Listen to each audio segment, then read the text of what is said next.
Yeah, when he was coming over here and he was weighing in, I was taking jabs at him, calling him, taking some jabs at him, calling him a fitness model and all that sort of jazz. I never watched a Micheal Chandler fight. I was definitely knew who he was and what he'd achieved inside of Bellator. I knew he was a champ, but never studied. I'd seen highlight reels of, the Eddie Alvarez war, but not really studied him or watched any fights. And once I did, as I say, I learned where that respect came from and that hype and that excitement around him is. It's definitely warranted. I believe like his third fight of his career was in Bellator, and he's been fighting in there ever since.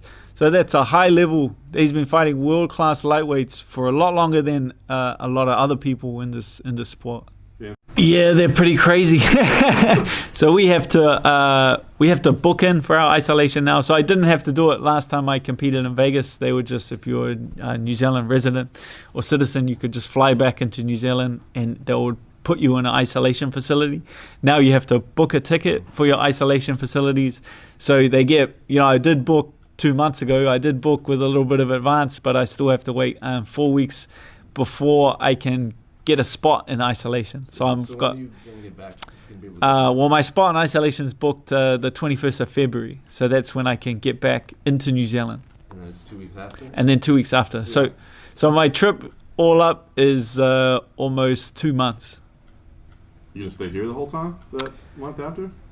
Yeah, I have, purely because I haven't spent, the COVID situation is pretty under control in the UAE from what I'm looking at, and I've never spent that much time. I've passed through Abu Dhabi, but I've never spent a good amount of time, so it's a bit of a throwback. I get to explore a new place, see a new culture that I've never experienced. So I'm looking forward to that 4 weeks after the fight. I get around. I have a few friends in Dubai that are training at the moment. So there's some good training partners that I can mix it up with. So I'll travel, train.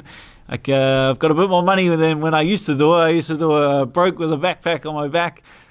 So it's going to be a bit more fun with some money, some cash in my pocket.